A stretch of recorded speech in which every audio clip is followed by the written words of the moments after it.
la bergère Louis XVI, Jacob, est un siège à coussin. Donc aujourd'hui nous allons commencer par le sanglage, après nous verrons le guindage, la réfection du fond en cuvette et les garnitures en tableau. Des petites vidéos se suivront pour justement vous aider dans votre réflexion. J'essaierai d'être le plus précis possible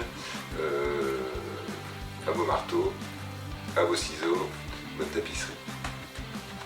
Donc pour un sanglage, il faut tracer tous ces centres. Là, là, là. Hein, et bien le centre de la ceinture. C'est important pour vos sangles, hein, pour bien mettre en place vos sangles. Alors, au préalable, vous calculez le nombre de sangles qu'il vous faut. Bon là, pour un fond comme celui-là, il en faut 5 comme ça, et je pense qu'on va en mettre 3 à 4 comme celle-là. Ce qu'il faut, c'est bien les couper droit fil, toujours. Les replier. Et venir les mettre au centre et le long de votre ligne.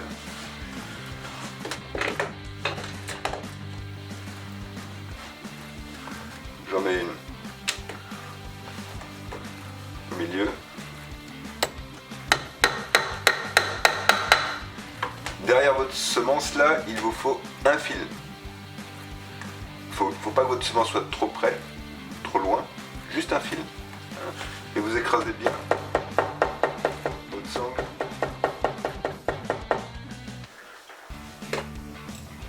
Au niveau de votre trait. Après.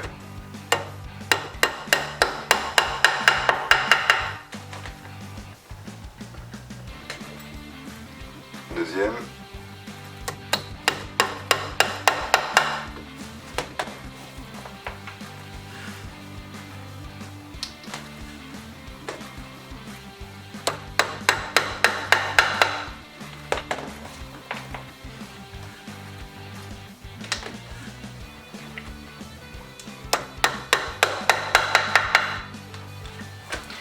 Donc, après avoir mis 5 semences au début, nous allons tendre la sangle, en mettre 4 et remplier pour en mettre 3.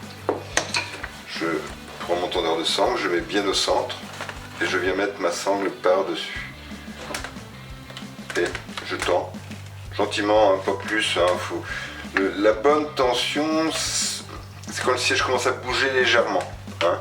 Donc vous voyez, là ma ceinture bouge, hop, j'arrête. Ensuite, je mets 4 semences sur mon trait.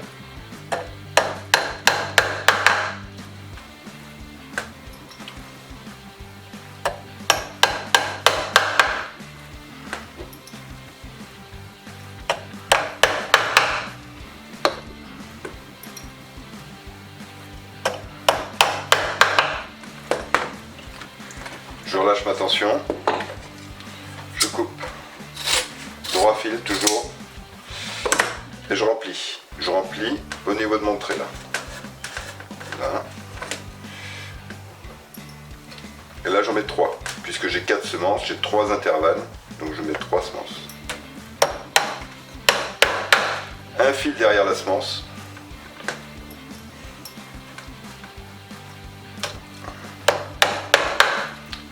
Alors vous noterez que je ne mets pas les semences dans ma bouche. Je tiens à préserver mes dents, c'est tout. Voilà. Donc une fois que ça c'est fait, je mets la suivante, bord à bord. Alors bien serré, parce que le problème c'est que quand on tend la sangle comme ça, la trame a tendance à se rétrécir, et donc ce qui pourrait créer une faiblesse au niveau de la sangle là. Donc n'hésitez pas à la faire mordre légèrement sur l'autre. Et là, je replie, j'en mets 5, je retends, j'en mets 4 et 3. 5, 4, 3. Toujours.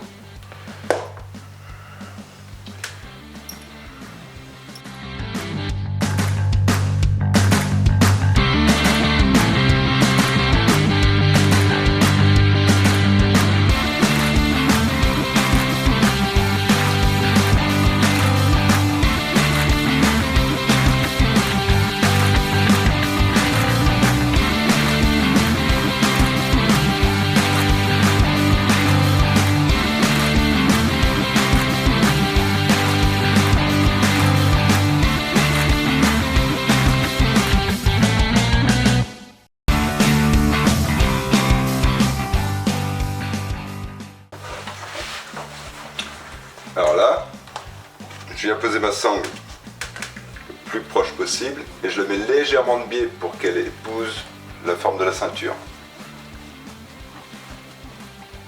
Alors pour vous aider, vous pouvez très bien la pointer là un petit peu. Vous voyez, ça vous aide un petit peu. Et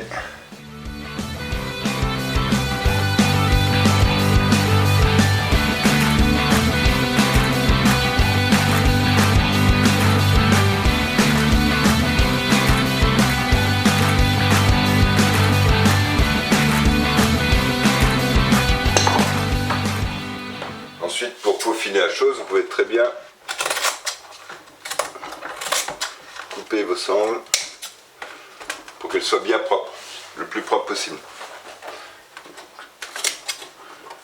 Autant que ce soit joli, quoi.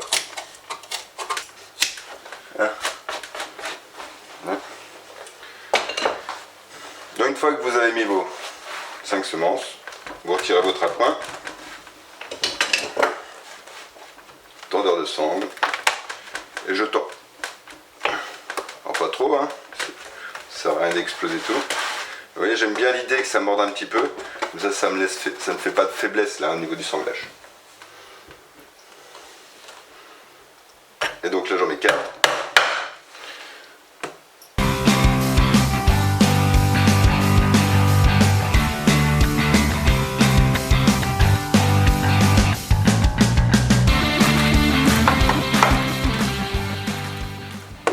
L'idée c'est vraiment que ce soit joli, quoi.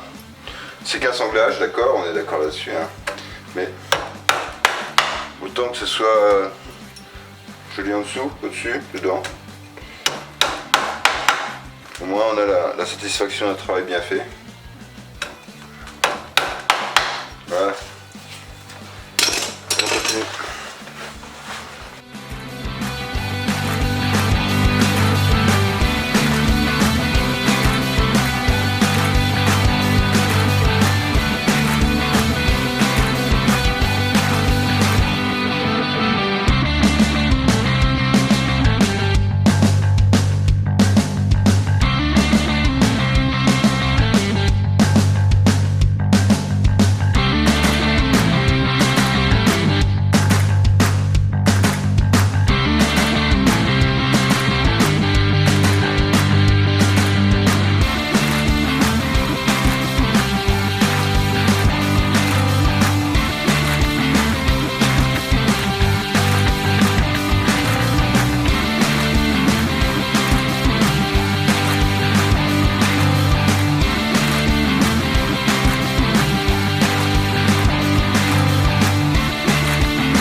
Donc la première partie du sanglage est terminée.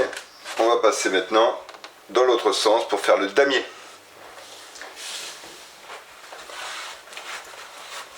Alors on part toujours de l'avant vers l'arrière. Car l'assise elle est plutôt là que là. Donc on décale les sangles par là. Donc tranquillement.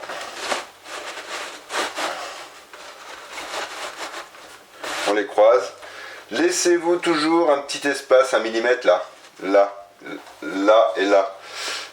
Pour la dernière semence, quand vous viendrez mettre la toile de jaconas en dessous. Ça vous laissera un petit peu de place pour mettre la dernière semence. C'est pas mal. Alors, toujours pareil. Je remplis au niveau de mon trait. Là. 5, 4 et 3. Toujours.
froide jusqu'au bout.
Donc voilà un assemblage digne de ce nom, bien tendu, bien perpendiculaire, bien droit. Essayez de soigner au mieux pour que ce soit joli. Et puis là après on peut pouvoir passer au guindage, il n'y a pas de problème. L'assemblage est terminé. N'oubliez pas de bien étendre, bien perpendiculaire, bien droite et des semences bien régulières. Coupez bien, soignez bien. C'est pas parce que votre sanglage sera caché par une toile de jaconas qu'il mérite d'être négligé. Et puis dites-vous bien aussi que c'est quand même lui qui va soutenir tout le poids de la personne qui s'assiera dans le siège. Donc ça vaut vraiment le coup de s'y intéresser au sanglage. Allez, maintenant, guindage. Alors pour faire votre sanglage, il va vous falloir un ramponneau en diamètre 10 aimanté, avec un pied de biche de l'autre côté, ou aimanté et avec une panne plate de l'autre côté. De toute façon, ce sont des ramponneaux de qualité, de tapissier, ce sont des ramponneaux, ce sont des Vergès Blanchard, ce sont vraiment les meilleurs sur le marché, fabrication française qui plus est. Il vous faudra aussi un tendeur de sangle, colle de cygne pour les mains un peu moins expérimentées. Les professionnels prendront plutôt le corbois, c'est plus traditionnel. Bon, enfin bref, celui-là est très bien pour tondre les sangles. Et des ciseaux, des Fiskars là entre autres, mais bon, pour que ça coupe.